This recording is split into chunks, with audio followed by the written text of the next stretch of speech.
come on.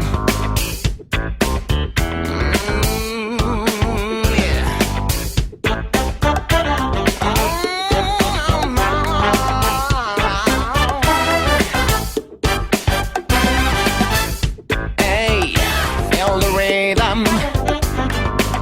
It's getting from the deepest of your soul. Now, use your senses, and everything will be easier than before. Keep on moving, funk is coming. Let yourself be, you'll become the star in this die. Spread your wings, fly to me, funk is coming.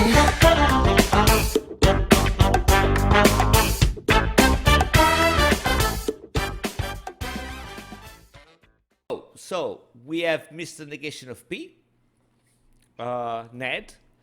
Okay, yeah. I mean, first question has to be what? I mean, why the fuck that nickname? Well, I mean, what does it comes from? Oh, that's tough. I mean, shit. Actually, back in the day when YouTube was YouTube, probably it's got to be 12 years, 15 years ago. It's been forever.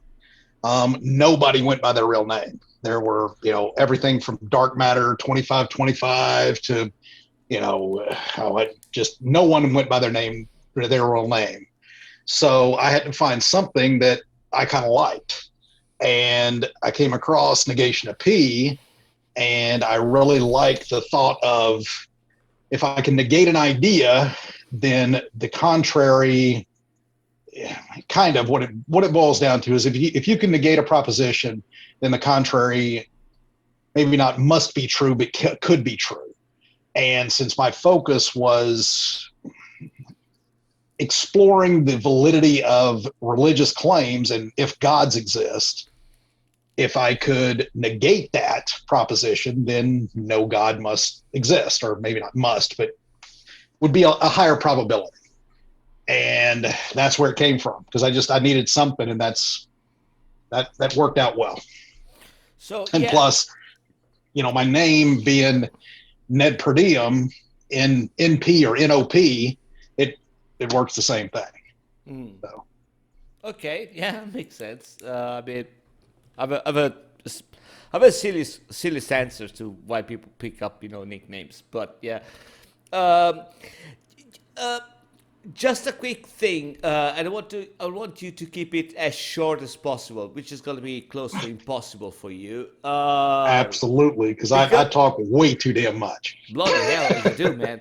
So, well, I mean, Matthew, that's something you got in common with Matthew. And by the way, I mean, I recorded this after Matthew, but I can get bribes. Yep. So, I mean, if you want to go before the guy, it's okay. So depending on when it will show up, you will understand if you paid me or not. So, well, and the other aspect of it is that Mouty went before us, which I definitely have an issue with. I mean, how in the hell you call Mouty before anybody else? I just don't get that from you. I'll tell you exactly why. Because I want to get to Shanna. Well, okay, I'll give you that. That definitely makes sense. Now, if you put Shanna on before Mouty, I wouldn't have said a word. I definitely would have given you that. I can't do that. I have to go through. You see my my predicament here. It's gonna be Chris because I want to get to Shanna. So yeah, it's a little bit. And when she hears that, she's gonna give me shit because what do you mean I gotta go through Chris? Blah blah blah blah blah. Yeah, it's gonna be really funny. Anyway, yeah, especially when you tell her that he had to give you approval to even talk to her. I won't. That's what. That I won't. Fuck you. I'm not mental, man. So come on, give me some credit here. So the thing is that you've been out on the scene for quite some time, and a lot of people won't remember it. A lot of people will not know about it. But there was a period where, and again, this is the part where I want you to explain it, as concise as possible. There was a period where you were quite pushing an argument that you had about, I think it was something like, the three-legged chairs and stuff like that. well, I'm sure you can recall it, but can you summarize it in some, because I think it's still very, very, very interesting. Well, the nickname of that particular argument was gnome, and basically I won't get into the acronym, but basically what it says is that through God, morality cannot exist, or at least through an omni God. And my entire persona and what I tried to do while I was online was come up with original arguments, not because I was really trying to prove anything, but just because it was fun. It's a puzzle. And honestly, that's kind of the reason that I have faded away, because no one seems to want to engage in those type of discussions anymore. I don't know if you remember Ozzy. I'm sure you do. Mm-hmm. But that's why I love talking to Ozzy so much, because we got to play those games. In short, I look at morality needing three things to stand on. So the first thing is there's got to be a plausible way to get to morality through your worldview, for lack of a better term. I hate that term, but whatever. And that's the first leg that is gone. Then if you can even have a worldview that allows morality to even be plausible, then you have to be able to identify what is moral and what is not moral. And then the last one is once you identify that, you have to be able to justify why that is moral, be able to defend how you make that delineation. And what GNOME tries to do, which I think it does, and Ozzy actually backed me up, so that makes me feel a whole lot better, is that not only does it take away the first or the second leg, but with at least an omni God, anytime that you've got an all-powerful, all-knowing God, all three legs cannot exist. So you can pick any leg and it will completely chop the leg out from under it. And just like a three-legged stool, if you get rid of one of the legs, the stool's useless. It won't work anymore. Interestingly, while I was developing that, I come to find out that you can't have any of the legs. There is no legs on morality from that position anymore.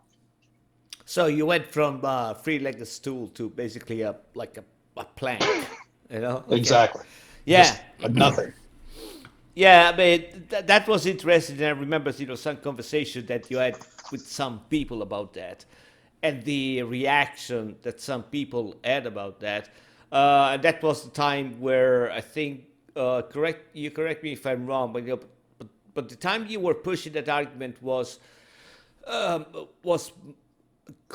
it coincided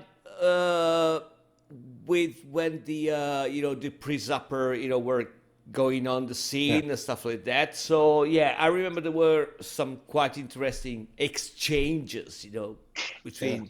Yeah, that definitely was it. And then there was actually the argument that I developed first was called nope, which that went into being able, because one of the precept hooks that they always said is you can't know anything. You have no ability to know something without God. And what nope did is it attacked precept at that foundation. And again, with an omni God, there's no such thing as objective reality and objective facts. In short, because if I've got a God that can change everything in a heartbeat, including history and future tense, there's no such thing as an objective fact. Everything is fluid and everything is subject to that God's will. So claiming to have knowledge is impossible. So I started with that, and then they, as they usually do, they shifted over to morality, and that's where GNOME came out of a shift to morality. Go ahead. The first part you said is really interesting, because I remember, and I cannot find it anymore, but when those guys, went on the scene, I made some digging and made some, research, and I found that one of the first iteration of that kind of argument wasn't actually a Christian argument, but was an argument that same argument was used by what we call now atheists, well, non-Christians, towards Christians. And that Yep. was in the form that you specifically said that. I think it was, 100 BC or 200 BC, when that argument first popped up, and then it Yeah. disappeared, and then, Yep. we know what Yeah. happened. So yeah, you're right. And that's where I did, like you said, I went and started digging to try to find it. And, I went, and I mean, it all follows precept, but more than anything, it follows the Clarksian side of what is that branch of Christianity now? I cannot remember the name of it. Calvinism. Calvinism. Thank you. There you go. So, like you said, if you follow the trail back, there's it gets interesting. So that's where I started to try and dig and try to formulate a fairly simple syllogism that would make it very difficult for them to deal with. And again, I think it was fairly successful. I mean, there's a couple of, like you said, pretty colorful exchanges out there. Probably the best one known was presuppositionalism implodes. That was a fun conversation with three fairly well-known presuppers at the time. My only regret is I never really got to get with Sci 10 and run it through him. Matthew, like you said, Matthew actually got to talk to him, and we were setting up a deal, but I don't know what happened. I have some suspicions, but he decided to pull out at the last minute. So I never got to run it through, quote unquote, the head guy of the time. Yeah. I mean, it's really funny you say, you had some success with these people, because, I mean, I think that's an old new Pandora's box, define success with talking with a presupper. So yeah, it's gonna be. Well, the most fun, I think the most fun I had was they asked me, was there anything that I could know for 100% certainty? And then I start giving internal questions or internal answers, like I know I love my wife, I know, all that type of thing, which they couldn't deny. So at that point, they have to grant me some knowledge. Then, of course, they decided that they were going to do, well, okay, maybe can know stuff inside, but what about external? So I just went, well, I know I'm not your God. To which they're stuck. They hate that. They hate that. Yeah. Yeah. And I think, I mean, I wasn't the first to say that, but I think I was the first for those three guys to actually hear it, and to hear the mental gears just grinding, because they can't give it to me. Yeah. But at the same time, they can't, so that it was fun. Yeah.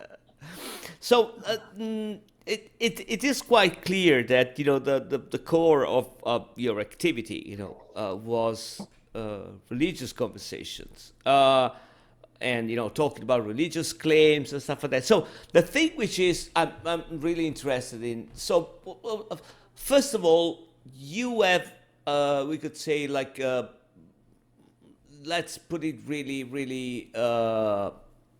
vague. You have a pretty good engineering background, right? Why you were attracted to those kind of arguments? What was it, the argument which was interesting to you, or was it the persons that were, proposing those arguments? It's kind of funny because that has to do with the exact person. At the end of the day, I would rather it be the arguments. I would rather really, like I said, it's a puzzle to me.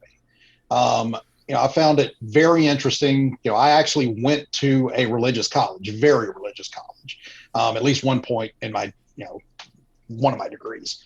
But it always astounded me how much these people could believe and were so certain about their beliefs. So, like you said, my background's engineering, math, physics, whatever. And from the scientific method, you're never 100% certain about anything. It's all probabilistic along those lines. So it was always interesting to me on that, and to talk to those people and try to figure out how they could be so sure. And then from that end of it, getting really no good answers to why they're believing that I wanted to go to the next level and say, okay, can I test that and see if they would continue to believe that much?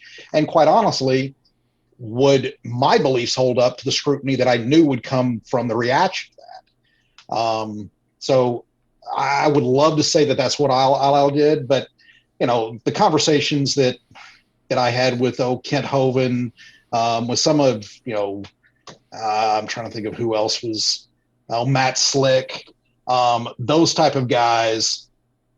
Quite frankly, it was not about the discussion. It was about exposing them for the frauds that they were, especially Hovind. Being an educator, being someone who cares about how I hate titles, but titles should matter. And for him to tout himself as things that he's not, that last debate that I had with him was, let's say there was a big portion of that I just wanted to expose him and embarrass him. Which, what I started realizing once I'm getting to that point of it, I shouldn't be doing it anymore. And that's one of the main reasons that I've backed off for 5 or 10 years now. So what is the thing which frustrated you the most? Was it the fact that the behavior of the person didn't follow the argument of the creed that they believed into, or I mean, I don't know, you were under the assumption that it was all a facade that was trying basically to set up business with that, and they didn't even give any second thought about it. Well, I think Hovind is definitely about the money. I mean, being a 65, 70-year-old man, whatever he is now, with no real degree, with no real skill set, I really don't think he believes what he's saying anymore. He can't. I mean, he's been exposed way too many times for all of his quote unquote theories, just not making any sense whatsoever with the real science. So yeah, Hovind, I do think that he understands.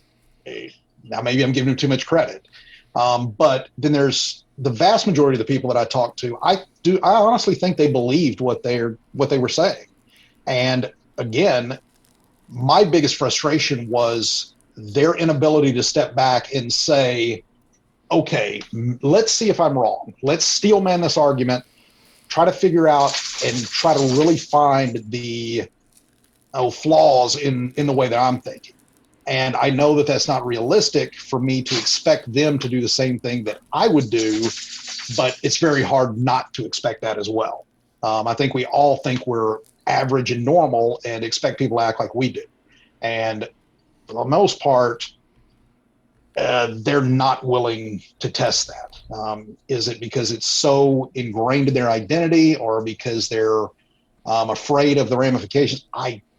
I don't know. I think there's a myriad of reasons, but it's tough when I'm honestly trying to say, look, find the problem with my argument and expose it, and instead of that, they'll sidestep and not even address the argument whatsoever. That's my biggest issue. So as a paradox, and again, correct me if I'm wrong, as a paradox, you would be way more cool with the fact if those guys came up to you and tell you, listen, man, I'm trying to make a living here, so I'm just trying to get money out of people which drink this particular Kool-Aid, don't fuck with me, right? It's kind of funny. I think I would have. At least I would have respected them to say, all right, at least you're honest. And if you're trying to play on people's feelings and make them feel good for, whatever time they're here on Earth, okay, I understand that. I don't agree with it. And I think that you should lead with, this is more than likely not true, and go that way. But yeah, I mean, for them to try to pass it off as I 100% believe this, I know it's correct. I'm black and white. It's hard nosed. It really rubs me the wrong way. And I'm sorry, but when things are simplified to the point that a 10-year-old's going to understand it and they still walk around as though they don't get it, I have no tolerance for that. It's always bothered me. Yeah, because I think that's the part which is always at problems. When having this kind of conversation with people, you find I think you guys have a term like the snake oil seller, stuff like that. But there is also people that for whom, and I'm not saying they're usually the more naive, but they, it's not required to them. There are people that for them religion is really something that they cling to, and maybe they make them better. I don't know. It's a justification that they have to find because they haven't given too much thought about other things. Depending on how you approach that, it is not even that bad, and they actually live, a good life. So that is the part which has always been, troubled by. And so have you ever have you ever felt the, I would say responsibility, but have you ever thought about the fact, well, I mean, I'm trying to quote, destroy this kind of, approach. Maybe I'm damaging some other people, in that. Absolutely. In fact, it's kind of funny when I was, I guess, in the throes of this and doing it almost daily. One of the things that I would always try and do is say, look, if you're not prepared to deal with the possibility of your religion going away, I'm not going to say that I'm going to be the one that is going to shatter your beliefs, but you need to get away from this, because I think it's very difficult to stay around here 5-10 years and not realize there's some big problems with this belief system. The other analogy that I would use is all of us have things we don't want to know the truth of. I mean, I'm just as guilty as everybody else. My grandmother, she was probably the sweetest, most, I loved her from day one. If somebody would come to me and say, hey, look, I've got some dirt on your grandmother. She was, let's say a horrible person. She ends up being a pedophile. And they say in this folder, there are some really bad things that you would like, you can see about your grandmother. I honestly don't think I'd open that folder, because I want to remember her. She's dead now. I want to remember her in the light that I remember her. Now, is that reflective of reality? No. And am I protecting myself? And is that a selfish act? Yeah, absolutely. We all do that. And if religion is that for you, that's fine, as long as you don't mandate other people act the same way or take other people's rights away. If it's a benign belief, I have no issue with it. But don't come on here and pretend that you know what's real and act as though these are mandates that everybody else has to live by. That's just not fair. Realize that you don't want to know the truth, and that's okay. Yeah, I guess it's the old thing. We've all been into the situation where we'd rather have a Christian neighbor, which is a good person, rather than a piece of shit which is an atheist, right? I mean, at the end of the day, Absolutely. we deal with persons, but that's why I ask you this question, because maybe it wasn't the the direct persons that we were talking with at the time, but some of the conversation that we had were reflected to people that might find that thought troubling. There were some people that they were, well, I would say weak, but for lack of a better term, that for them the religious thought was really something good for them. Oh yeah, and I'll unlike let's say Hitchens, as much as it bothers me for people to base what they do and who they are off of a inaccurate depiction of reality, there are people who need religion. I've literally talked to people who have told me that if they found out there was no God, they would go to Las Vegas, rape, pillage, and burn, so to speak, and then kill themselves, through using as many drugs as they possibly could within a week. Mm-hmm. Okay, well, if you need religion to keep you from doing that, then keep your religion. I mean, No, I agree with you. I agree.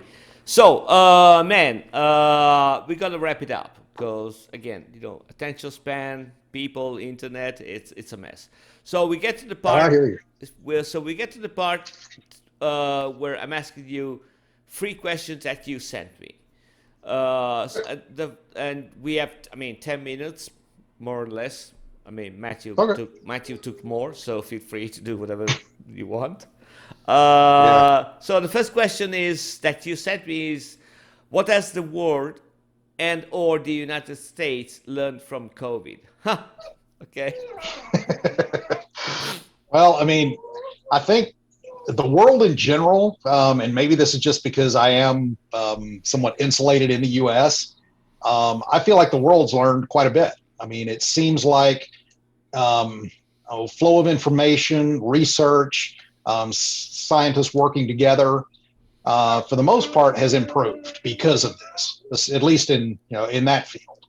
The U.S. on the other hand, I honestly feel like we backslid. You look at just how much pushback there is with a very big portion of the population, and it's anti-science, anti-authority, anti-expert. It's scary. And I mean, Winston Churchill had a really good saying back in the day, is World War II. He said the one thing you can count on from the U.S. is that they'll do the right thing, but only after they've exhausted every other avenue. So, and that, to me, that seems like what's happened here. I mean, you look at South Korea, you look at New Zealand. The way to fight COVID is to do randomized testing of the entire population the day that you think it hits, and to get a really good overview of who has it and how fast this is spreading, and continue to do that, the entire time. Well, I mean, if you look at Florida just last month, their whole approach is, well, the only reason we've got so many positive tests is because we test. Well, so we're not going to test anymore. What the hell is that? I mean, what are you thinking? So it is amazing, the dichotomy between, quote unquote, one of the most advanced countries in the world and the rest of the planet. Yeah, I mean, man, I live in Italy. You preach to the choir here. I mean, I had three. I mean, I'm 3 shots in, and I got all the options. Like, I mean, I got everything: Yeah. 5G, satellites, graphene, leather Yep. interior, power steering. I got the one Exactly. with all the options. So, Yep. And so did we. And the thing that I've noticed, I think, as most people know, I'm an educator, so I deal with a lot of people all the time. And the people who have gotten, all 3 shots and are staying up with this, most of the people I know have gotten it. But the only ones that really get sick are the people who aren't vaccinated. In fact, it's sad to say, but I had a good friend of mine, literally last Friday, we went to his funeral. He was only 44 years old and ends up dying from it. And he was, again, one of these guys who didn't believe in the vaccine, didn't believe in masks, didn't believe, it's crazy. 70% of the people in ICU in Italy, they come from the, I would say, 10% of unvaccinated people. So, I mean, those are numbers. Oh, yeah. Anyway, second question. How is the polarization of the left versus the right affecting everyday people? The big problem is that now everyday people, and I would consider myself one, even though I doubt most people would, I like to be in the middle. I like to weigh both sides. It's funny because a lot of people will, my wife especially, will kind of make fun of me because I listen to religious radio on the way home from work. I listen to Fox News and the right side when I'm on my way home. I also listen to NPR. I listen to the left. I like being balanced. I like really trying to listen to both sides. The problem is that the discussions are now so polarized that if you talk to somebody that is, let's say, entrenched in the right side, and you mention science or an expert or a vaccine, all of a sudden you're a liberal nutcase that is just, horrible. But just as bad on the left, if you start talking about patriotism or even law enforcement, it does the exact same thing. People just completely shut down and categorize you as, this person that is not of their tribe and the enemy. I mean, it's that simple. So my biggest problem with this is the tribalism that this has caused. And for the other issue is that both political sides identify with this, see it, and have used it as a political football and just completely use it to build and grow the divide, not try to find common ground.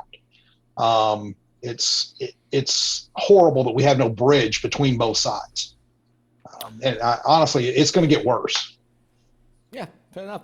Some good thoughts. Yeah, that's what we need. Third question. Why are conspiracy theories, flat earth, anti-vax, Bill Gates controlling world population, lizard people, etc., on the rise in America? In short, and again, I'm being very biased here. And as an educator, my biggest pet peeve is people not being able to problem solve, not using critical thought. It seems that you would think that having more access to more access to more information than any human being in the history of mankind. I mean, the phone that we have in our pocket gives us more access than anybody's ever had. You would think that would make it better, but it really doesn't. What I've seen in my classes, what I've seen in just people I've talked to is they don't search to find the counter argument. They search to find confirmation bias. So whatever supports their side, they're going to go out and search for and then go, well, see this, we'll look at this, we'll look at this. Okay, well, what have you done to look at the other side? I don't have to. Look, it says right here. So number one, who the hell is that guy? How have you vetted that? How do you know that's real? But the issue is that because of the way, and again, this boils down to schools, indoctrination of how people think, everything from religion to just walking around with a tool in your pocket that will tell you anything you want to hear. If you want to believe in flat earth, type in flat earth. It'll bring up everything you want to justify that belief. So to me, that's the biggest problem with this entire thing is that you don't search for what you want to believe. You search for what you don't want to believe and then try to break your beliefs. I don't think people have enough integrity or enough courage to do that.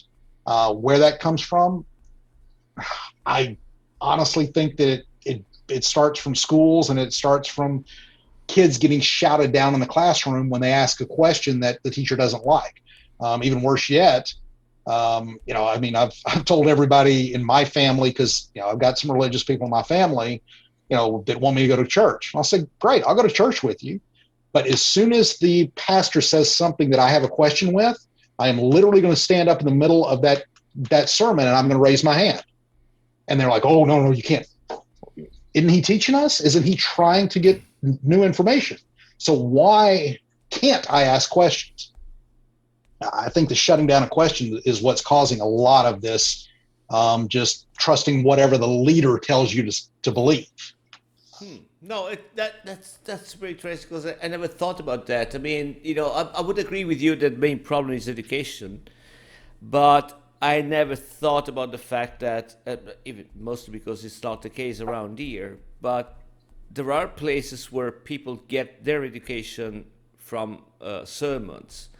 And by definition, they're not, the proper way to teach somebody something. It's just somebody, telling you things you don't learn. That is actually really interesting. Never thought about that. Yeah, cool. And where that comes from is my classes specifically. I tell everybody from day one, anything you hear that sounds suspect, I want you to stop me in the middle of what I'm saying and ask me questions about it. This is an open forum. Everybody in this class has the same right to ask questions as anybody else, including me, because I can be as full of shit as anybody else. So question me and hold me accountable. Yeah. And I think if more teachers would do that, it'd make a whole lot better society. I guess that would be the difference between you and me, because I say the same things when I'm teaching courses like that, but the difference is that I tell them is to wait until I finish my sentence. I mean, don't stop me in the middle, because I might use some rhetorical things to say something.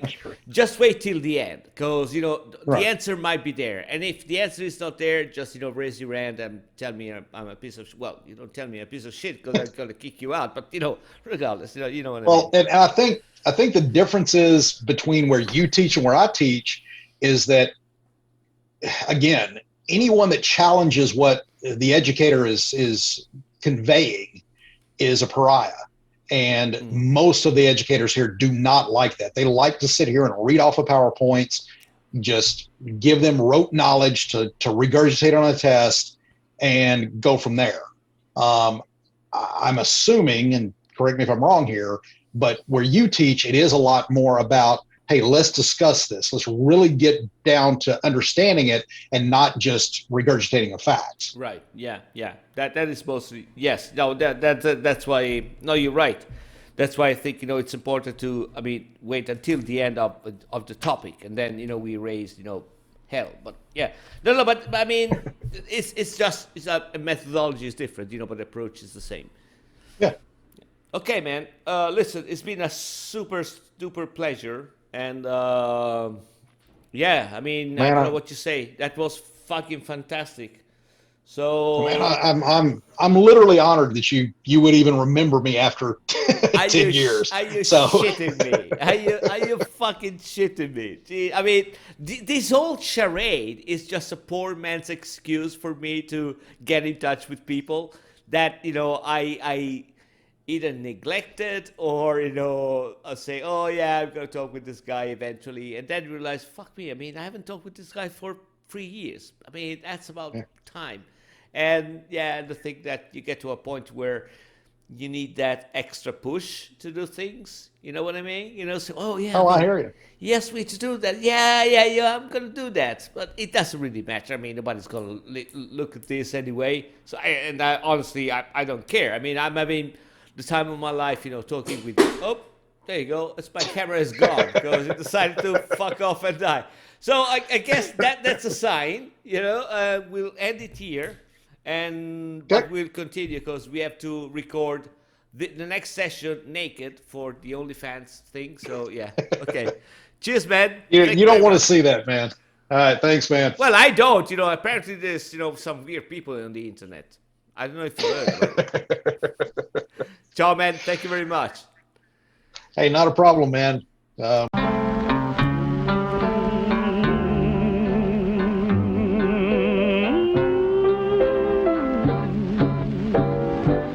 If I didn't care more than words can say, if I didn't care, would I feel this way?